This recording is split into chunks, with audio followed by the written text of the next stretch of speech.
of the host, guests, and call-in participants. These do not necessarily represent the views of this show's distributors or sponsors. This program may contain obscene, profane, or otherwise objectionable language. Viewer discretion is advised.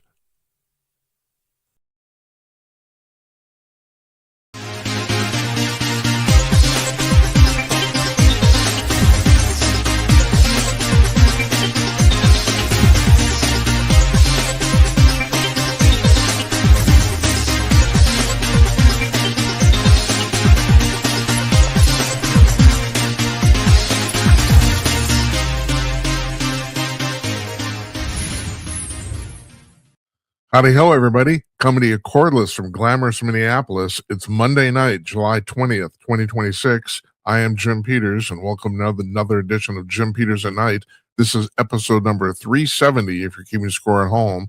Jacob Burg is the aerospace oh God, I suppose I should read this, shouldn't I?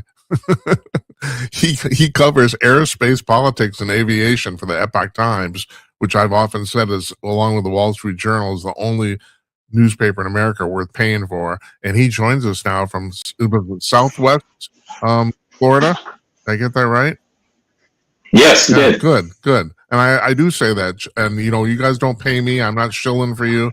The Epoch Times and the Wall Street Journal, the only two newspapers in America worth paying for, as far as I'm concerned. So, welcome. Well, thanks for having me. Appreciate it. All right. So first of all, I got to ask you, before we even start in on the UFO files, what got you into this part of the business, reporting on this? Specifically UFOs? That's a good question.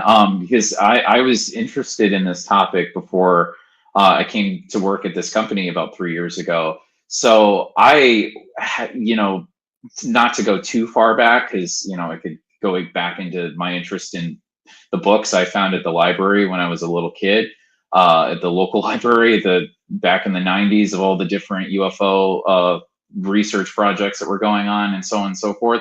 But really, I got back into the subject in around 2017, 2018, when that initial report from New York Times that came out on this Pentagon associated government UFO program, which we could spend hours literally on just talking about that alone, because there was some truth to the initial report, and then there were some things that eventually ended up getting I won't necessarily say fully debunked, but just the reporting kind of went in another direction.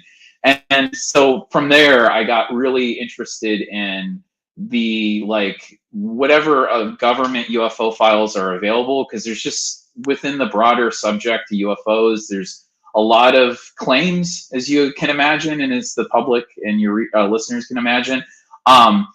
So it's, for me personally, being able to see an actual government document, purporting to some kind of thing that's been measured or witnessed or recorded in some instances.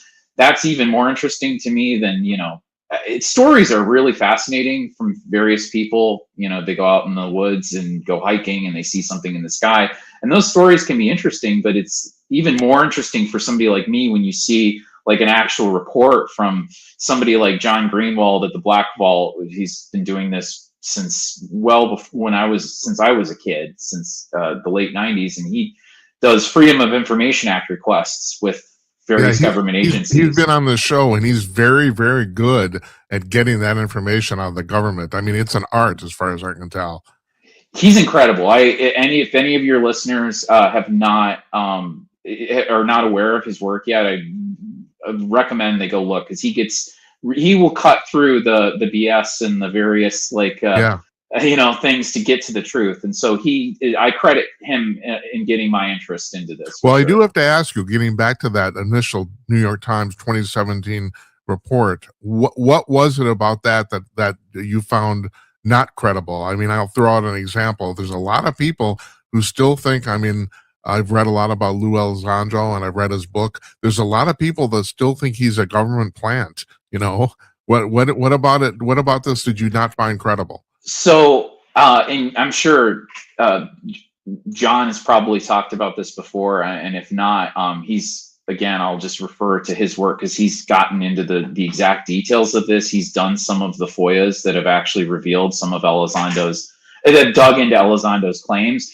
And I will just, one thing I can say just from my understanding of it is that some of the claims that Elizondo was making in the very beginning didn't appear to bear out after people like John and others kind of dug into his background. I mean, it's not necessarily, like, I'll be honest, to the claim as to whether or not he's a plant, it's like, who knows? There's so much, there's a lot of uncertainty as to like what his role is, just because of some of the claims he made early on about how that, you know, OSAP as we came to understand it, because initially he said it was ATIP. There's a whole, you know, long explanation into the different names of that, you know, group, and then his extent to his role in it, and how it continued, or how it worked, like how OSAP was built prior to his involvement, even if his involvement was kind of indirect. There's a lot of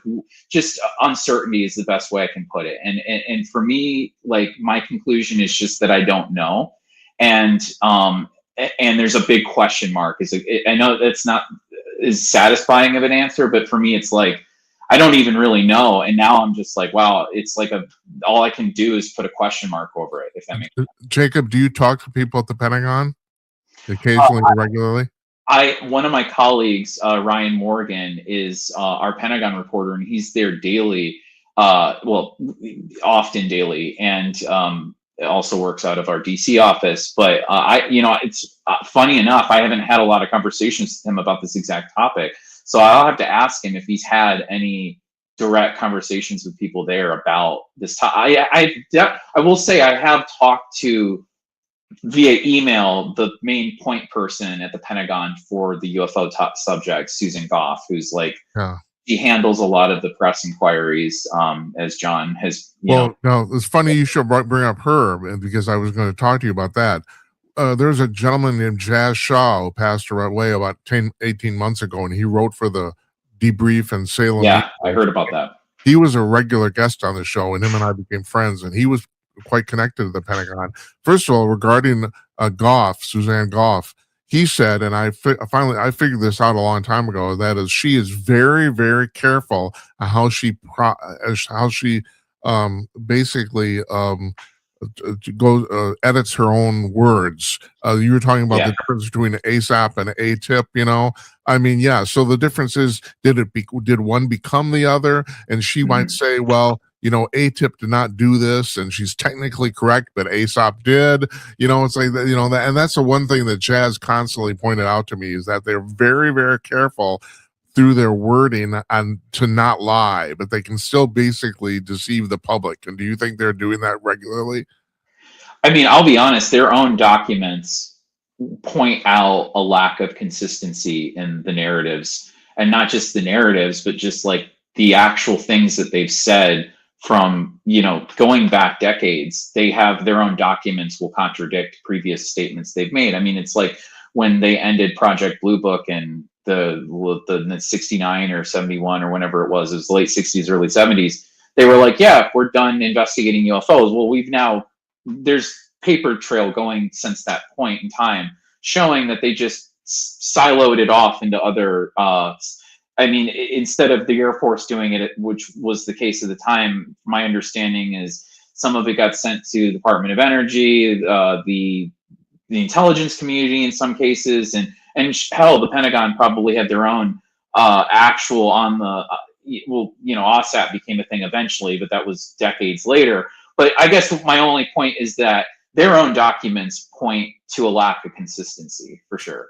To the average person, you look at this, they say, well, I understand why NASA would be involved, and maybe I even understand why the CIA is involved, but can you explain to our viewers how the Department of Energy figures in all this? Now, I kind of have an idea, but I want to know what you think. You know, you're the guest, you know, I can talk blue in the face. So I've heard a lot of speculation about that over the years, honestly. And I'm even now just trying to remember from recall, like what one of the biggest theories are. And I know I've heard some people talk about, because of the whole implication with nuclear secrets and things like that. I'm trying to remember what John told me a long time ago for what, because he had more of a direct answer to this, but maybe you can tell me what you've heard, because I've heard a million theories on this, and I know it's come up in a lot of like I'm sure it's come up on the X-Files even, it's like a popular thing in the topic that the Department of Energy has this, like, a lot of alleged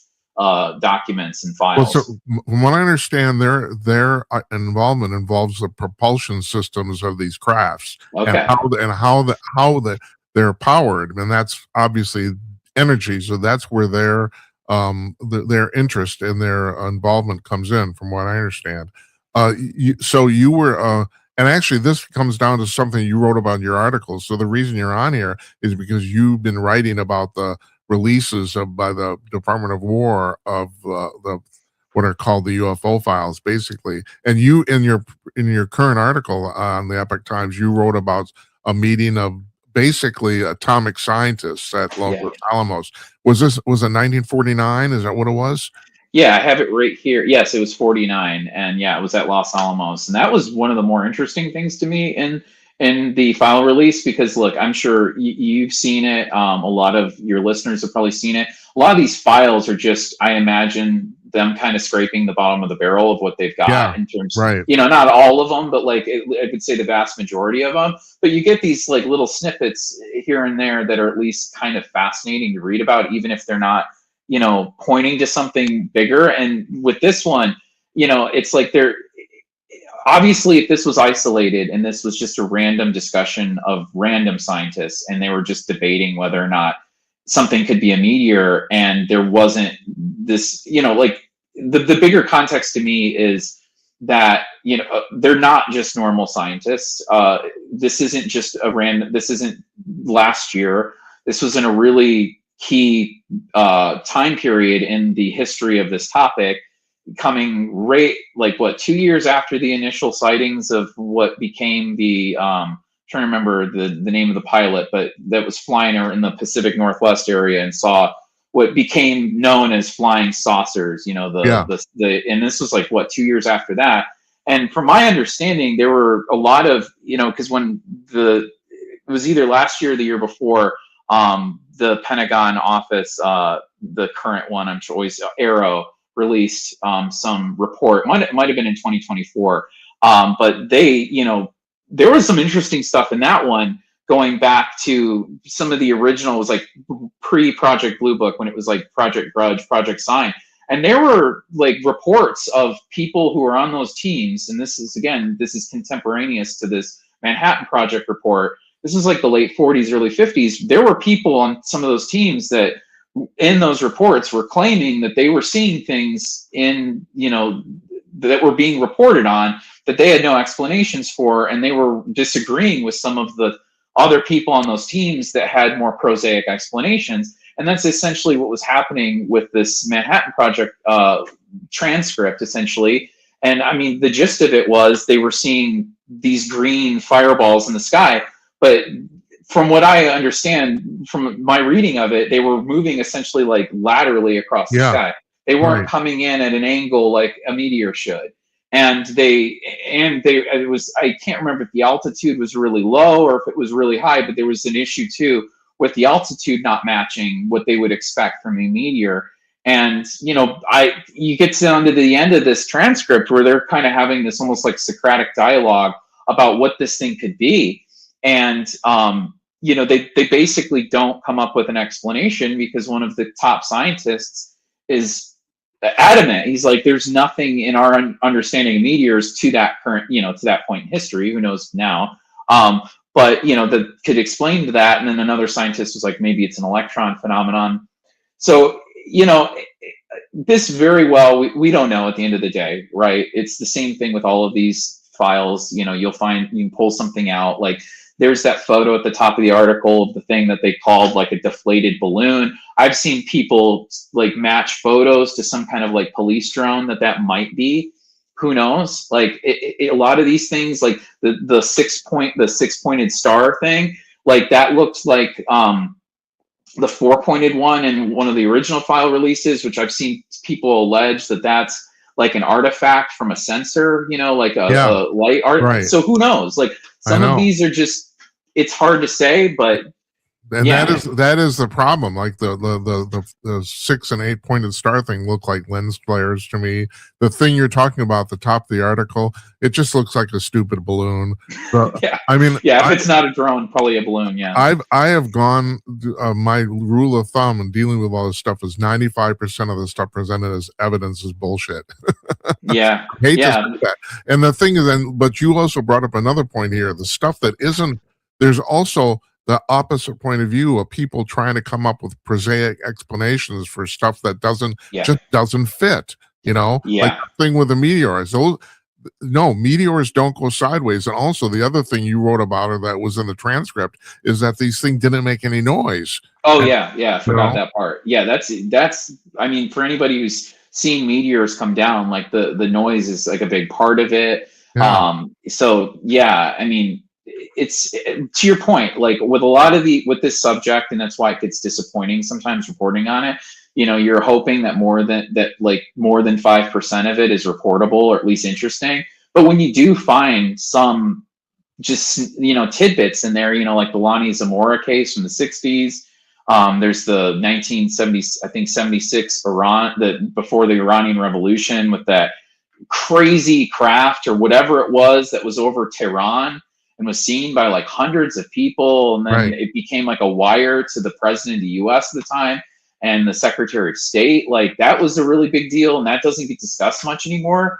But yeah, there's definitely some interesting stories out there. It's just unfortunate that a lot of the recent disclosures from the Pentagon have been kind of what we would expect them to be. The other thing, talking about Ronnie Zamora, and that happened near Albuquerque, right? Am I correct? Yes. Yeah. Okay.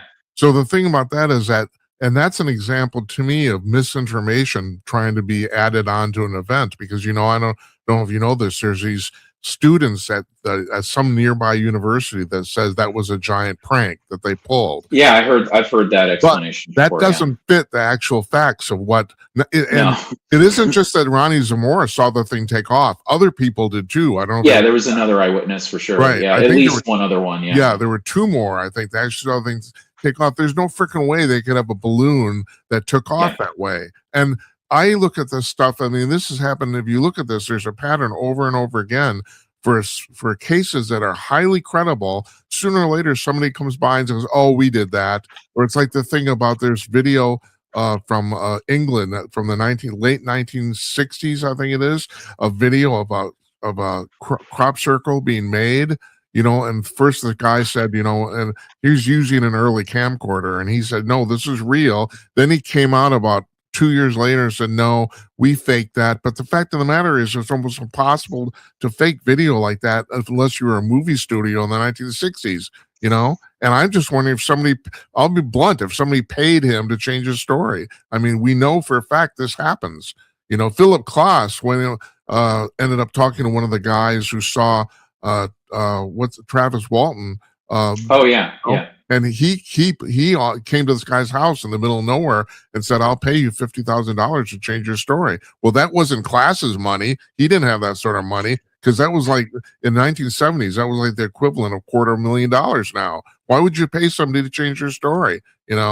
It's like, I don't know. And this gets back, and the reason I'm talking about all this, it gets back to what I wanted to ask you. So Jazz Shaw told me, he was well connected to the Pentagon. He told me many times before he died that there seems to be a giant struggle in the Pentagon of whether this information should be released, and people feel very vehemently on both sides of it whether it should. Have you noticed this or talked to anybody about this? Or so I haven't had any direct conversations with government officials about this, but I've seen the conversations that have been reported, and I've seen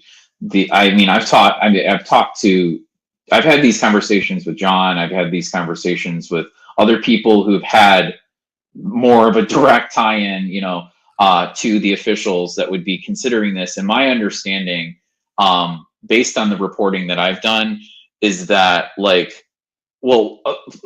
away, before I even proceed with that, it's like, if we're going to ask the question of what the reaction from the public is going to be if this information gets released, my first question before even asking that is what are the implications going to be? Because it's like when I did reporting on the drone swarms a few years ago, and people were talking about UFOs, UAP, and as they often do when there are legitimate drone sightings or things that might be drones and we don't know what they are.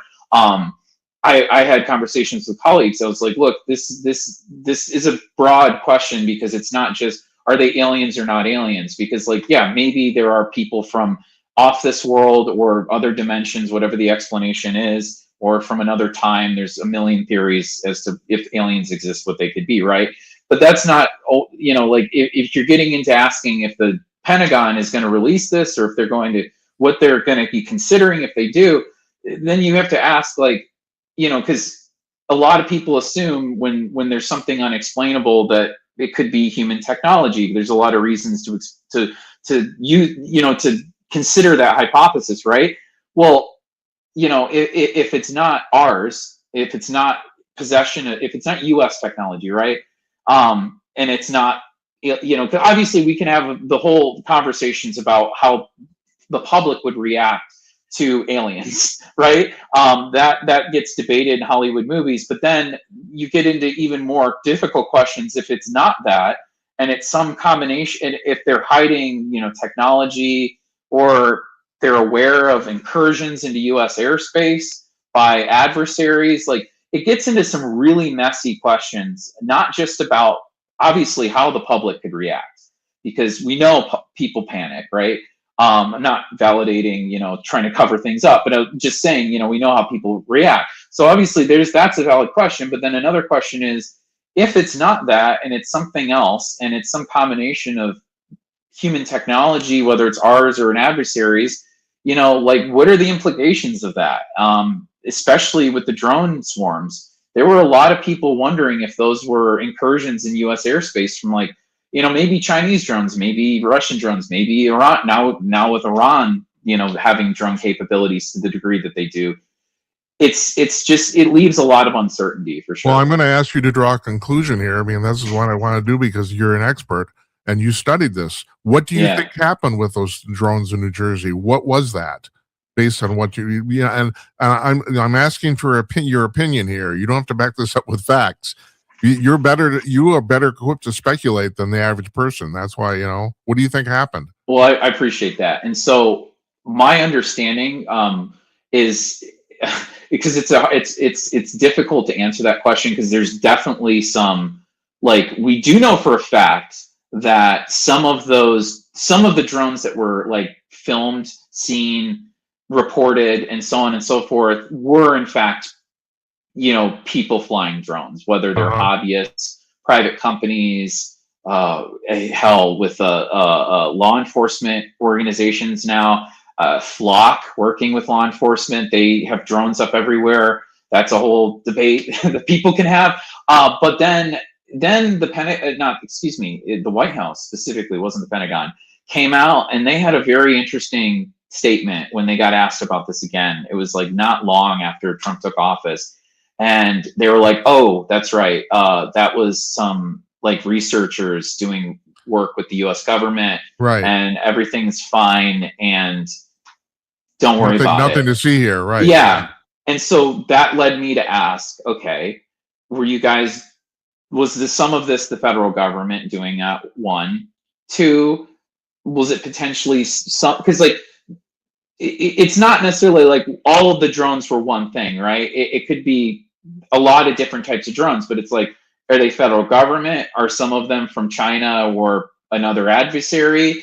And then however many left are just private citizens. To me, it looked like, based on what I could piece together in terms of the facts, based on the interviews I did and people that are experts in this, it seemed like it had to have been all of the above. I don't know for sure, but like, and then who knows? There's always UAP that defy explanation. So there could have been things that were genuinely in the wider topic UFO, or wider, broader category UFOs. So my answer to you is basically, my assumption is that it's all of the above. And if it is all of the above, that should make people concerned, because if there are incursions happening in our over like private airspace, like residential airspace, by adversaries. Like people worry for good reason about being surveilled by the U.S. government or by Flock or whatever, companies, governments. But if they're being surveilled too by a foreign government, that should cause concern too. Well, I have to say, I admire you for saying that, because one of my big beefs about all this stuff is that it's virtually never an either or scenario, Yeah. and the press, and I know you're part of the press, and people might say I am too, although I don't consider that. The press seems to want to constantly simplify things, and these things aren't that simple. They just aren't. I mean, you're right. It's probably all. I agree with you. It's probably all the above. That's probably what it is. And that's not a simple explanation. It doesn't fly good in a newspaper or internet copy. I want to get back to what you're talking about whether well, I can't remember what you said, but it reminded me of this, about the fact that you were talking about whether the public would accept this if it finally comes. Yeah. And first of all, do you think that, I mean, I have been speculating here that I think that these internet or these UFO dumps done by the Department of War are going to continue for maybe a couple of years, and at some point there might be hidden in one of them basically the smoking gun. It's almost like the thing that happened to Richard Nixon. They keep putting those files out, and finally there was one where he actually admitted he did all that crap, and that was the end. And I'm starting to wonder if that's how the government's going to handle this too. Any thoughts on that? Yeah, actually, I was thinking about getting into this topic earlier, and I'm glad you brought this up again, because so it's like brings up the concept of flooding the zone, and the Pentagon has a history of, when they do disclosures on this subject, often mixing fact with fiction, and I say that based on subsequent disclosures that'll come out and indicate something they'd previously said, it is now contradicted by the current thing. So, I'm just basing this off of their own documents. But what I'm getting at is, there was some of your listeners might remember, you might too, the Majestic 12 documents from the 90s that were like hugely influential for a lot of UFO research. Unfortunately, because we find out later that they were forgeries, not 100%, but they were deliberately made to throw off. Like I think it was Linda Howe was one of the first people that was targeted. Mm-hmm.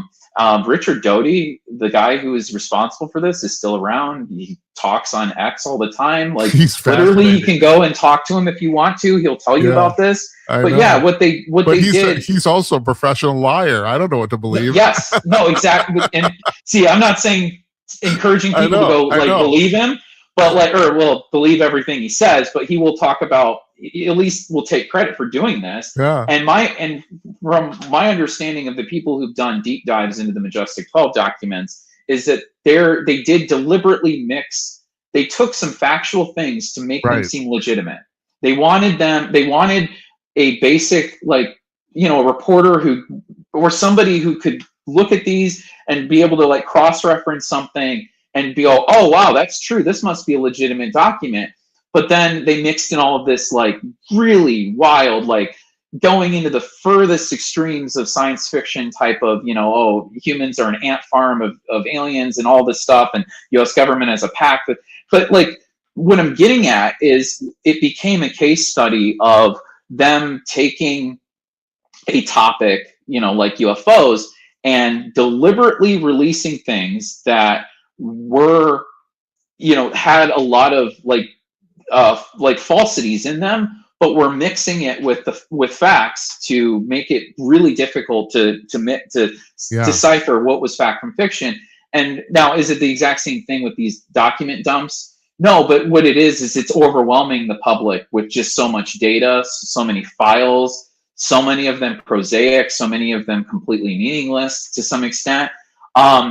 And yeah, I mean, now granted, is it harder? Like we've seen with the Epstein file releases, people will spend hours upon hours upon hours just diving through these and trying to find every little thing they can. And I give so much credit to the people who are, whether they're journalists or just, private citizens doing that work. But I think you have a very good point in saying that it seems like, granted, obviously the president did sign executive orders pushing for a lot of this, but there was also congressionally mandated releases, I believe. Congress was pushing for this even before Trump. And so I imagine the Pentagon was probably like, all right, we've got to do this. So we're going to do this.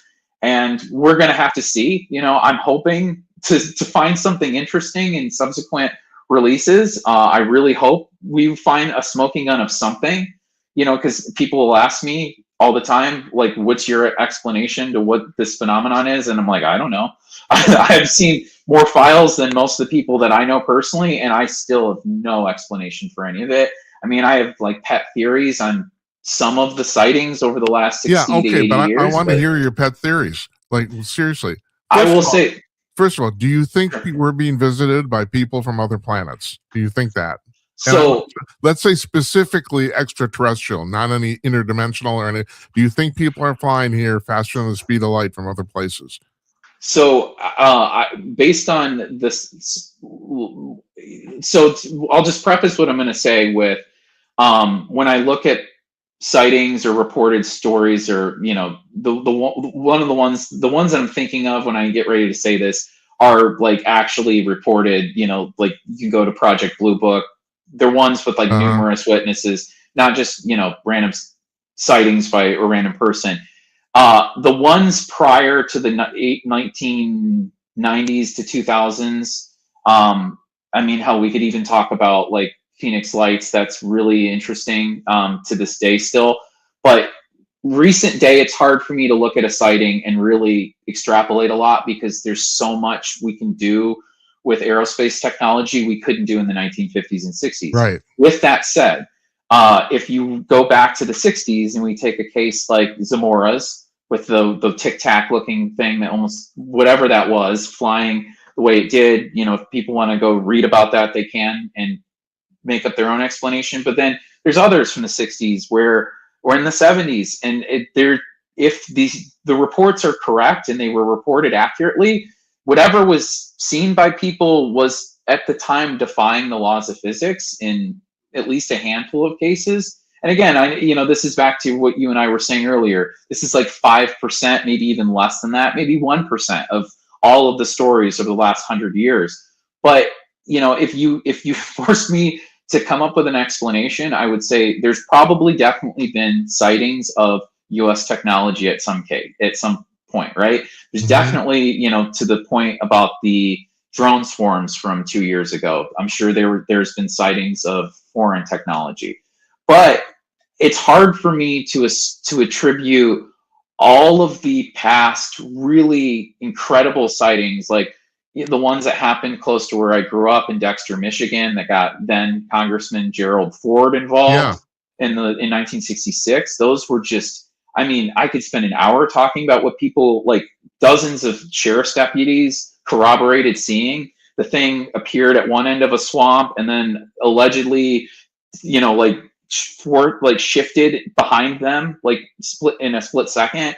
Who knows? Like, I didn't know you were from there. I mean, that was an incident that both destroyed J. Allen Hynek's credibility and also basically changed his mind and made him decide privately that it was a real phenomena, And I had, according to my dad, family members who saw some of the things in the sky that dozens, hundreds of people were seeing over the course of like a month between Ann Arbor, Dexter, and Hillsdale. And then there's the sightings and the girls at Hillsdale College at the time. And so what I'm getting at is like, I remain fairly agnostic as to what the answer is, because to me, it's more fascinating for me to leave it at, I know this is less interesting to a lot of people, but like for me, it's a lot more fascinating to stay open-ended and be like, maybe, because obviously people are like, oh, they can't fly, from a nearby galaxy the conventional way. It wouldn't happen. Who knows? Like if it's an advanced civilization, if we're considering every possibility, who knows? That's always a possibility, but then maybe it's not as likely. Then you've got people like Jacques Vallée that have the interdimensional hypothesis. There's a lot of interesting theories surrounding that one. I've always been a fan of that one, just as on a personal level. It's just interesting to me. But also, it does come down to, you've got stuff like the Phoenix Lights incident. What was that? Like, Yeah. it was seemingly a craft the size of the entire Phoenix metropolitan area, and Right. thousands of people saw it. The then governor lied about seeing it, and then said later on That that he he did saw it. see it. Yeah. Yeah, and now is a big advocate for transparency on the subject. So, yeah, I mean, the answer to your question is as much as I wish I could give you a more direct answer, is it could be a lot of things. And the one thing I am confident in saying is that I don't think anybody who's trying to give it one solid explanation is necessarily looking at all of the data points we've had over the last 100 years. I get back, and you're absolutely right in that sense too. I get back to the thing. I think it's all of the above. Yeah. But the thing I have to tell you, the thing I don't buy that is people say, well, there's no technology that can exist to make you fly faster than the speed of light. Because Jacob, we would know. We've only had electricity for 150 years. Yeah. We've only had the iPhone for less than 20 years. There's supposedly the people who say they've talked to these people, I'll call them people, say that the gray aliens from Zeta Reticuli are 2 million years ahead of us. If you extrapolate even 100 years, I mean, I'm predicting that we as a civilization, I won't live to see it, will fly faster than the speed of light before the end of the century. I think that's going to happen. First of all, we already know how to do it. It's just a matter of energy. Because it works within. I'm not a physics guy, but I believe it's within the quantum paradigm specifically. Yeah. But right. It's just a matter of moving space around you. If I'm not butchering the explanation, but then also to your point, I studied. This is related to my work, but also kind of separate. I studied philosophy in college, and one of my favorite works was the Thomas Kuhn, who came up with the whole concept of the paradigm shift. I think his book was A History of Scientific Revolutions. But yeah, literally, it was just pointing out how much our entire understanding of physics drastically changes with each paradigm shift. I mean, even just from Newtonian physics into relativity theory and quantum mechanics, the shift was massive. If you go back 1,000 years, it's not even we couldn't even wrap our heads around it from a personal level. So yeah, you make a really good point. And I also need to point out, speaking of that, Richard Dolan has brought this up, and I've talked about this too, about the fact that, all right, so if the government has this technology, if we either re-engineer or reverse engineered it, or we've actually come up with it on our own, and they aren't sharing it with the public, specifically energy generation, I mean, supposedly it would take more electricity to fly a little two-speeder spacecraft faster than the speed of light than all the electricity currently generated on Earth. Supposedly. So if you can generate that sort of power and you're not sharing it with the public, that's a huge, enormous crime. That's a moral crime, and he thinks that's the case. And I think he might be onto something too, I've heard a lot of people talk about that and bring up that point that if that's what they were doing, that would be just,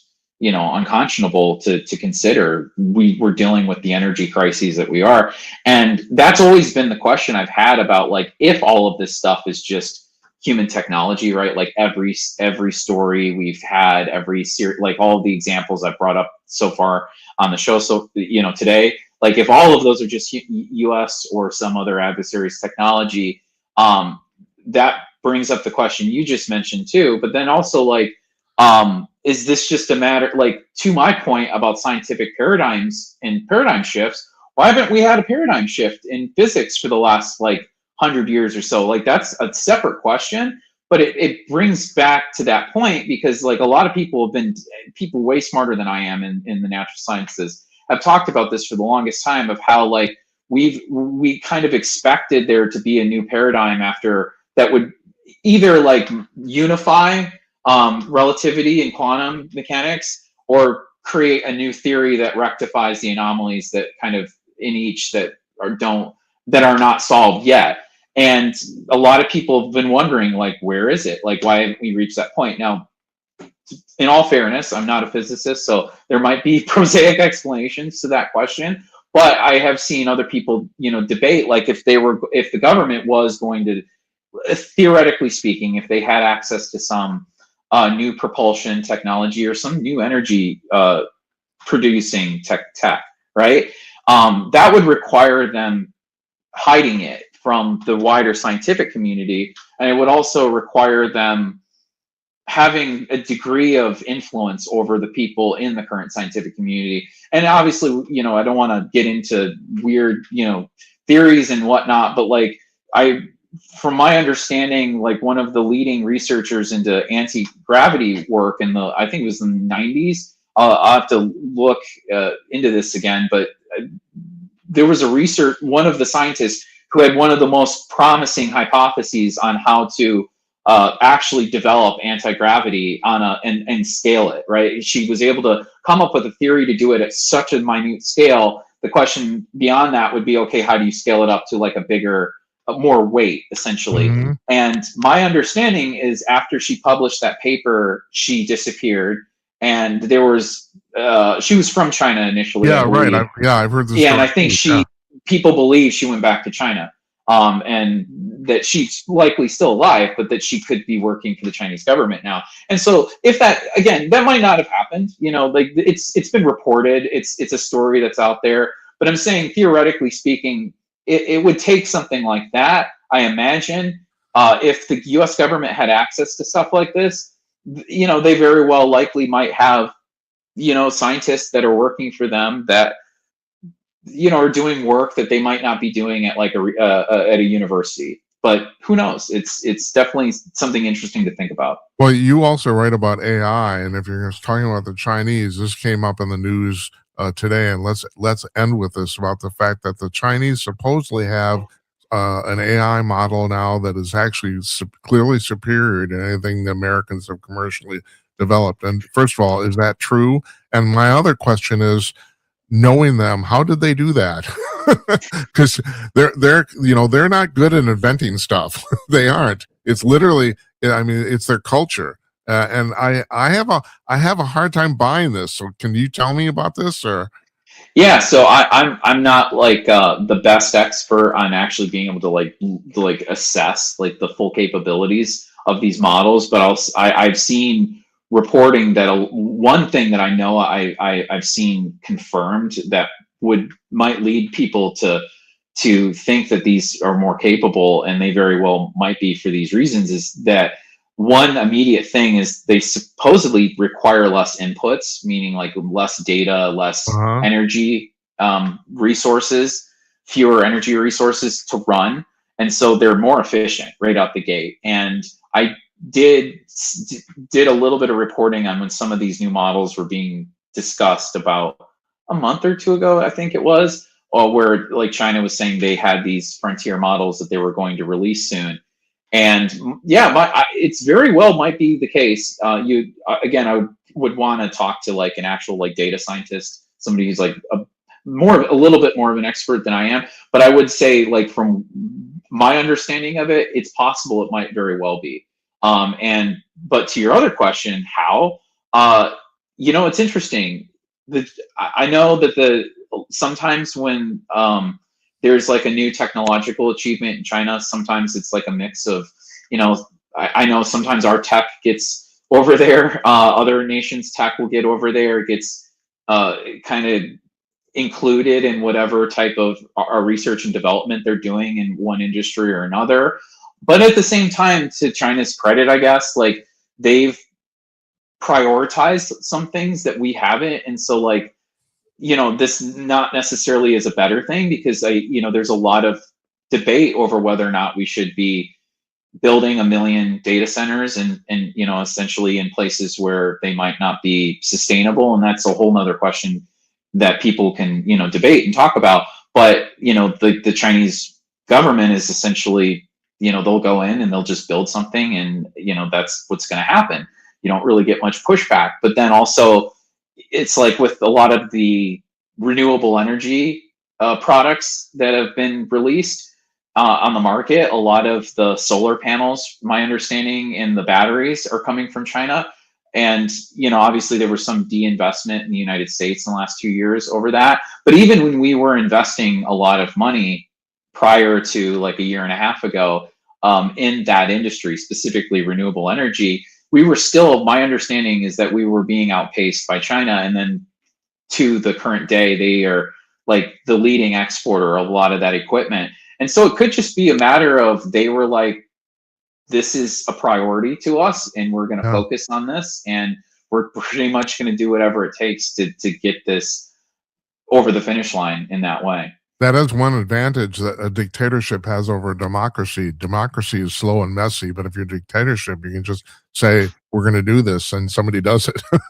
Yeah.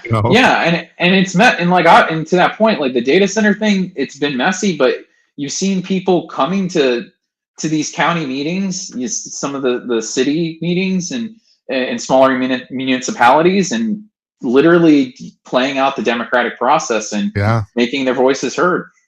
Yeah, I'm going to offer my opinion here. I other than the energy consumption, which is a very legitimate concern, I don't understand. Other than that, why the public minds or cares. But I've said I personally think that the AI companies could solve this if they just pledged to actually generate their own power. But yeah, and not do these like shady, because it's like the same thing with like, for example, if like private equity comes in, buys a company that you're working at, they'll tell you a million things that might not actually be true. They'll assure you, if you have concerns as an employee, something they'll tell you they're not going to do something and then turn around and do it. I'm not going to give specifics, but I've seen it happen. And so I understand when people get frustrated if an AI company comes in and they assure the public that they've talked to to the energy provider and everything's going to be fine. And then they find out in 6 months that it's not. And now, like, I'm obviously we don't have time to go into it, but yeah, there's just been some cases of people feeling like their communities weren't getting, the full picture right out the gate. And so I can understand, that being a frustration for sure. Jacob, it's been fascinating talking to you. Seriously. Thanks for having me. Appreciate it. Yeah. If you're a game, we're going to have you back for sure. Sounds good. You take care. We'll talk to you. Yeah, you too. Thanks.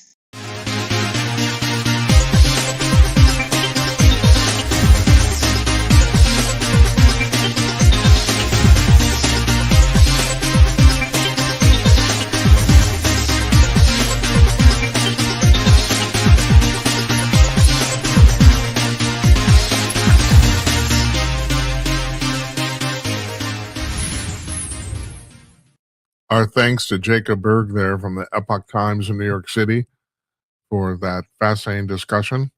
Love to talk about the UFO stuff, that, because it's important, because sooner or later, someday, we're going to be told that, this stuff in some dimension or some reality is real. And it's going to be interesting to see how you folks handle that. We were talking about our old friend Jazz Shaw. Jazz and I only really disagreed on one thing, and that was he thought the American public was ready to hear about the fact that we're being visited by extraterrestrials. And it's not so much that I disagree with them per se. My thing is that by telling the American public, if the president gets up at a podium and says, we're being visited by aliens, by telling the American public, we're telling the world. And I think maybe the American public can handle it, but I don't know if the rest of the world can. I mean, let's be blunt here. I mean, I have to be completely blunt. We deal with a lot of countries that are basically 200 or 300 years behind us. And I don't know if both for religious concerns and just civilizational advancement, I don't know if a lot of those kind of societies can deal with this. I don't. But at any rate, that's probably going to happen sooner or later. There's a lot of people that's going to happen before Trump leaves office. I don't know about that. I predicted he will make an announcement about 2 weeks before he leaves office. That's what I think is going to happen. But we'll see. We'll see. So this is the Jimcast for Monday, July 20th. And I know that you folks probably know that we have a new, or Britain has a new prime minister today, Andy Burnham. And I thought I'd tell you, I talked to Copilot about this morning, about exactly precisely how this transfer of power happens. Because, it's a parliamentary system of government, which means the prime minister is not elected by the people. He's elected by the people, by the representatives in the House of Commons. So, and of course, Keir Starmer was kicked out, or technically he resigned. And so, how does that happen, especially if it's a non-election year? Now, normally, when there's an election, a federal election in Britain, every district votes for their House of Commons representative. That would be a regular minister. And then I think if there's something like 530 of them, I'm right, something like that. And then those people get together, or the majority the majority party, the party that has a majority in the House of Commons, they elect the prime minister among themselves. So even though it may be that party has the majority, they don't necessarily have they may have a pure plurality, but they don't have a majority, which means then you have to cobble together what's called a government. But anyway, the way this actually works is, I found out, I did not know this, that the previous prime minister, the outgoing prime minister, has to go to the king in a meeting in person and tell the king that he's resigning. Literally, that's all that meeting is. It's 2 minutes, and then the incoming prime minister goes to the king, and it's called a hand kissing ceremony, because years ago you literally did kiss the hand of the ring. Now it's the hand of the king. Now it's a handshake. That basically he goes and the king says, "I would like you to run the government," and the new prime minister shakes his hand, and that's it. And there's no written or formal declaration in writing, nothing. That's how it happens. It's amazingly casual, but of course, there's a lot of things. There's a lot of things in the British Constitution that are quote unquote unwritten. Because the monarchy is just kind of goofy.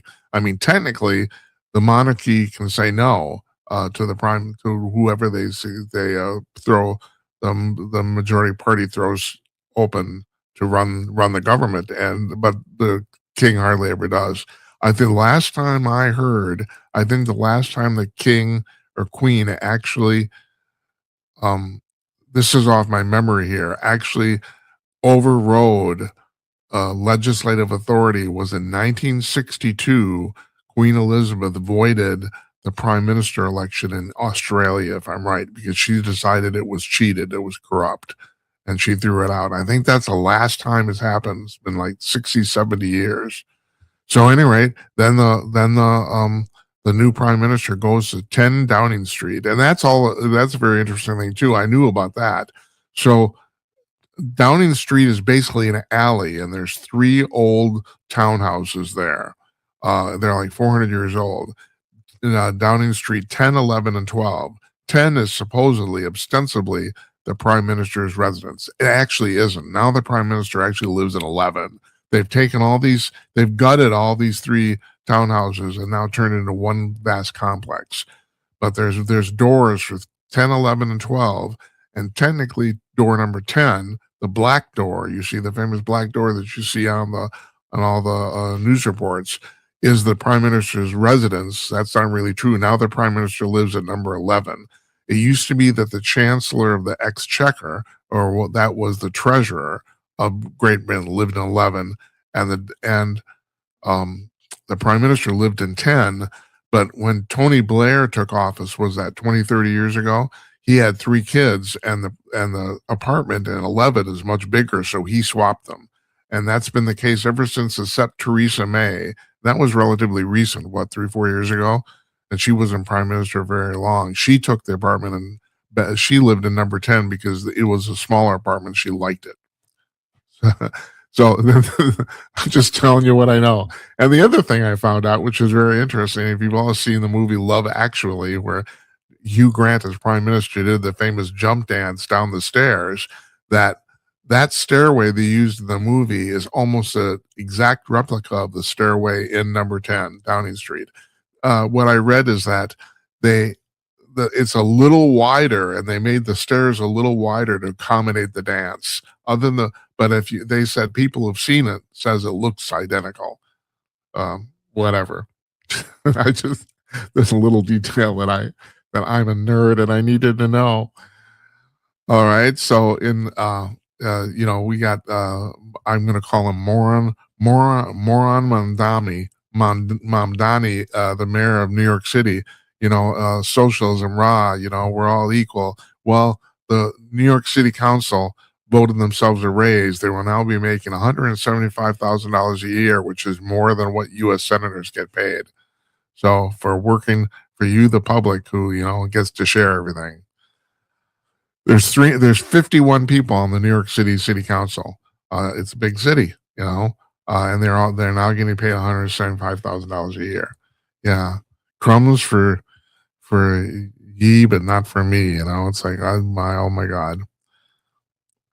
And so, speaking of that, the Texas Stock Exchange opened last week. They have not started taking they're not starting taking trading yet, but they're going to very shortly. And the reason I brought that up is because, because of socialist government in New York City, people, millionaires and people in the finance industry are fleeing New York. And so where are they coming? Well, there's two places they'd obviously go, is that is Texas and Florida, but they're coming. The Texas Stock Exchange had opened, and it's been brought up that the New York Stock Exchange has existed for 230 years, starting underneath that birchwood tree that was on Wall Street. And the reason Wall Street was called that is because that was the wall of New Amsterdam that separated their little town from the rest of the heathens, or the jungle of the island. There was a wall in the northern part of New York City. Well, it was New York City, New Amsterdam. Then, I'm just babbling. All right, what the hell? but anyway, yeah, the Texas Stock Exchange has officially opened, and they're going to start taking trade soon, and it's going to be interesting to see what's going to happen. Why do you want to stay in a city where the taxes are through the roof? You aren't getting any real city services. I thought Mamdani was going to be relatively harmless. I thought he will never get enough support between the New York City Council and the New York State Legislature to do anything of any significance. It appears I'm wrong about that. He is starting to do stuff, and it's already going badly. It's interesting. He might have some talent for execution. Bill de Blasio didn't. De Blasio was he's basically a giant numbskull figurehead and really didn't do anything during his tenure as New York mayor. But Mamdani seems to be able to do some stuff, and most of that stuff is bad. So we'll see what happens here. Why are you gonna? If you running a Wall Street firm, why would you stay in New York? And everyone assumes, well, it's New York. No one's going to move out. Bull crap to that. People will move. Ken Griffin, Mamdani stood in front of his apartment and said, he's the type of guy we're going to tax. And Griffin moved out. He's not going to put up with that crap. And he's thinking about moving his whole firm now, too. It's like, people, this is not going to, there's always this assumption on people aren't going to move out of New York City. Yeah, they will. They will, especially because people who are wealthy are highly mobile. They can, All right, so Jacob and I talked about this at the end of the interview, and the things I thought was worth bringing up about the fact there's a new Chinese AI model. It's called Kimi K3, and apparently it's significantly faster and better than anything the Americans have. Now, the real interesting thing, I did not know this, is that this might be one of the reasons. I was telling Jacob that traditionally the Japanese or the Chinese have not been able to invent anything. They're good at perfecting stuff, but they're not very good at inventing it. One of the things they have going on here besides the fact, like I pointed out, it's a dictatorship, so they can turn on a dime. Where we got to go through. This is even the stuff about whether you agree with the war in Iran or not. The fact of the matter is, just for an element of surprise, you need one person running it. That's the reason the commander in chief runs the U.S. military. That's the reason. You can't run it through Congress because, my God, it'll take forever, just forever. And not to mention that then all your secrets are blown. So you lose the element of surprise. Well, the China, this is kind of the opposite here, but there's a reason. I did not know this, and that is the Chinese AI models are running largely open source, which means their code can be grabbed by anybody and changed. Now, that's really unusual for dictatorship. They like to usually keep stuff close to the vest. In the United States, and this is probably where they got this idea, open source models have basically been more successful than proprietary models. And the difference is like the difference between, let's say, Linux and Windows. Microsoft owns Windows. Linux is not owned by anybody. It's open source. Anybody can grab the code to Linux and change it. And people do, and that's why it constantly improves. And although you don't use Linux on your desktop, the vast majority of web servers on the internet run Linux as an operating system because it has been improved to the point where it's now completely bulletproof. It's about 30 years old, I think. And unlike Windows, where every 3 years they add the tack code onto it, but never really clean it up, because Linux is open source, thousands of people have made improvements on it. And I've said this before too. You have to understand this. People talking about hacking at web servers. It's impossible to hack a Linux server. It's so bulletproof at this point. You can't, unless you know the password to the master password of the system, you can't get in. And so people say, well, then how do they hack? They're hacked all the time. Yeah, they're hacked all the time because someone gives a password up. In the business, it's called social engineering. At Goldman Sachs, you call up to somebody on the 17th floor and say, look, I'm working down here in IT. We can't find the password for this one machine. Do you have it? If you do that enough times, sooner or later, someone coughs it up, and then you're in. Once you get in, oh my God, you can wreak high heaven. But you can't actually hack into the machine and with code. You can't. And you got to understand that. But Linux is an open source system. WordPress is too. And people make fun of WordPress. Well, it's just like they make fun of PHP. People say, oh, that's just amateur stuff. Well, the thing is, WordPress has been around for well over 20 years now. It is so been so perfected. And I think they're on version 8 now, if I'm right. That it's bulletproof too. It's and that's the reason people you don't use it just because it's free. And the WordPress actual CMS system is free, even though you can pay a whole bunch of stuff to tack all sorts of stuff onto it. But the core system is free. But the thing is, it's been poured over by so many people that it's bulletproof. And that's one of the reasons it's used. And apparently that's what the Chinese are doing. It really surprises me because that's not exactly the thing you'd think a dictatorship, totalitarian government would do. But I think they looked at the Americans and said, well, this works better and faster. So, and that might be true. That might be what they did. And finally, in Italy, now beaches are taking reservations for your day at the beach. You want to go to the beach? You used to be able to just climb into the car, throw in your umbrella, and go to the beach. And now the more popular beaches in Italy, especially the ones in Sardinia, you need a reservation, and you actually have to pay, not a lot, like $1 to $4 so far, but you need a reservation at to go to the beach. And this is a statistic and this is from Fox News, but I did not realize this. This statistic is global tourism is expected to double from $1 billion 1 billion people, in 2000 to 2 billion people by 2030, and it's going to double in 30 years. It's really amazing. Everybody in the world is complaining about being broke, and yet people are going all over the place.